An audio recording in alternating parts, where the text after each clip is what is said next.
As Gundam fans, we had to put up with a lot of bad video games. Even the few Gundam games that we can actually say are good don't come without their list of issues. Gundam Battle Operation 2 is no exception, and in this video I'm going to talk about the top 8 ways that can greatly help improve the game. Stick around to the end to see if any of these ideas have also crossed your mind before.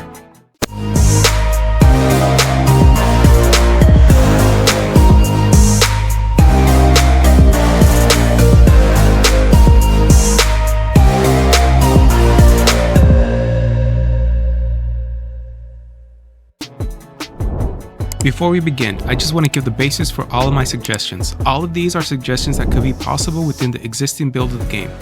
So unfortunately, that means nothing like changing the pilot combat mechanics outside of the mobile suits. I wish the combat on foot was different as well, but that's all limited due to the fact that it's based off of the mechanics shared with the turn rates of the mobile suits themselves. But on that note, one quick honorary mention. How about including sprint during the matches? As of right now, we could only sprint in the small hub world area outside of the combat. I don't know about you, but if I were on a battlefield with giant mechs fighting around me, I will be sprinting for my life so I don't get stepped on. Anyways, let's begin with the real list. Number 8. Improve the matchmaking lobbies. The way it is right now, it makes me question if the developers have ever played any other multiplayer games. Halo 3 had a much better matchmaking lobby setup, and that was back in 2007, literally over 15 years ago. We can pair up with our friends and still be paired up together after every match. Or if we just so happen to get paired up with a group of random players that we manage to play well with, we can still stay with them. Call of Duty also had and still has a superior matchmaking lobby setup. I really don't understand why they decided to set up Gundam Battle Operation 2 the way that they did. As of now, and as of the way it's been since launch, after every match we are kicked back into the game hub world and have to click back into whatever game mode we were playing. As for the previous teammates that we had, they're all gone because they were also kicked back to the game hub world. I can understand this being a good thing for rated matches, but for quick matches, I don't see how this makes any kind of sense. It also limits the growth of the game and the community because it makes it more difficult to connect with other players who we get along with. Number 7. Let us vote on the maps we play on. I may be making a lot of comparisons to Halo 3, but that's because it's a really old game by now, and surely the standards that it set should be easier to achieve by now, even by a smaller studio. And in Halo 3, we can vote on what maps we wanted to play on. How many times do players in Gundam Battle Operation 2 end up getting the exact same map 3 times in a row when the maps are supposed to be set to random? It happens often, not to mention there are maps that are no longer included in the rotation, so there are players who haven't played in the mountain and port-based maps for over a year or even longer. Number 6. Instead of having dedicated game modes set for specific 2-hour-long slots, let us vote on what game modes we want to play on. This would help all players enjoy the game more, and it would also benefit players who may not want to play certain game modes, like ace matches. But since they can only play at a certain time during the day because of either work or school, they're stuck either being forced to play the game mode they dislike, or maybe they just refuse to play the game at all for that day. Voting will help keep players invested slightly longer than normal. This will also give more player data back to the developers to know more about the community's likes and dislikes. Number 5. Let us see what our teammates are selecting for their primary weapons before starting a match. Mass Effect 3 did this back in 2012, again another old video game. In Mass Effect 3's multiplayer, we can see our teammates' entire loadout before going into a mission. We could see what perks they had selected, what weapons they had, and even what level the characters were. For Gundam Battle Operation 2, we don't need as much detail. Just let us see what primary weapon they selected. There are many mobile suits that have their entire playstyle shifted based off of what primary weapon is selected. This can also affect the team's playstyle and performance. So it would help out everyone if we knew what weapons everyone was going into a match with. It would give us the ability to adjust our strategies accordingly. All that really needs to be added in the ready screen is a specific primary weapons icon next to the player's name and selected mobile suit that we already see in the middle of the screen. Number 4. Allow us more freedom in custom matches. Here's what I mean by this. It would help keep the community playing longer if we can change more of the settings in custom private matches. For example, what if we wanted all mobile suits to have unlimited thrusters in a ground match? Well, in a custom match, the host would be able to make that possible. Or maybe the host wants to make it melee weapons only, and so all ranged weapons are disabled from all players in the match. In addition, the host can also alter all of the players' HP, either by giving more HP to everyone, or by making it into a survival type mode where it only takes one hit to take someone out. Another thing that I think will make this more interesting is if we can change the borders of the maps. For example, let's say someone wants to host a match on the port-based map, but players can only spawn and play inside the middle water section of the map.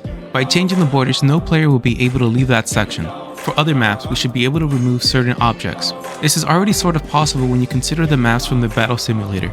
More specifically, the Arctic map with the large space shuttle is not present, nor is its launch pad or 2 large bridges. I'm sure there are plenty of other possibilities you can all think of, these are just some quick examples. Number 3, let us test out the mobile suits before we decide to buy them. This is already sort of possible through the battle simulator, where in one particular mode we're only able to use the suits that are provided to us, even if we have yet to unlock those specific suits. Doing this would help players determine whether they actually want to spend the data points or recycle tickets, or even the gold coins. I'm sure there are many players who have purchased a new suit thinking that it would be useful to them, only to then discover that the way it moves or how its weapons work don't agree with their playstyle. Or other times, someone sees the Gundam for the first time and think, hey, that Gundam looks pretty cool, I think I'll spend some data points on it, and then soon after begin to question all of their life's decisions. I believe this is possible not only because it's available in the battle simulator, but also possible through some of the training missions. Number 2, include a first-person option. Let me explain before anyone types Gundam Evolution in the comments. Now, yes, GPL2 is a third-person shooter, and for most of the mobile suits that works fine. But then there are the bigger suits. These take up at least 25% of the screen and make it hard to see if anyone is coming at you from the bottom left. The camera angle for certain areas of the maps also make it difficult to see. Not to mention, this is Gundam. We've all seen scenes from the anime from the point of view of the cockpit. I figure this might be more difficult from all of my other suggestions since it would involve having to make cockpit models for all of the mobile suits. So instead of doing first-person point of views from the cockpit, I think we can settle for the basic first-person point of view like that of Gundam Evolution. Number 1, add more options to the battle simulator. Look, we don't always want to be playing PvP. There is a sizable group within the community that wants the option to play PvE. I'm not saying that this should be turned into Warframe, but there are some ideas that could be borrowed from such a game, mainly the endless defense and survival modes. I believe this is already possible by simply removing the limit of mobile suits we need to take out in the battle simulator missions, and simply give us wave after wave. Allow us to also select what map we want to play missions on, and for space, include mobile armors and even battleships from the anime as enemies. I believe this would really help grow the community and keep old and new players invested in the game for a lot longer. I'm from the West, and in my country, Gundam fans are pretty hard to find in real life, even among other anime fans. So it's a little tragic that the only place that I get to find them is in intense PvP matches. It would be nice if instead of fighting each other, we can play some casual PvE matches and all work as a team.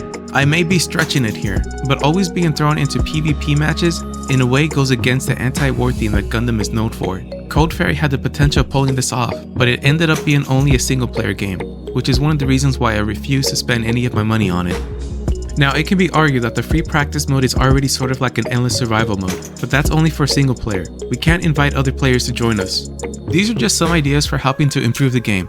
Let me know if you agree or disagree with my suggestions in the comments. Even better, let me know if you have any other suggestions that I didn't mention in the video. And if you're a developer working on the game, I promise you can take all the credit for these ideas and I won't say I told you so. If you please implement these ideas into the game. I will even learn Japanese to say thank you properly. That's it for this video. Subscribe if you want to see more content like this. It helps the channel grow and we welcome all newcomers. This has been Mobile Suit K9, signing off now.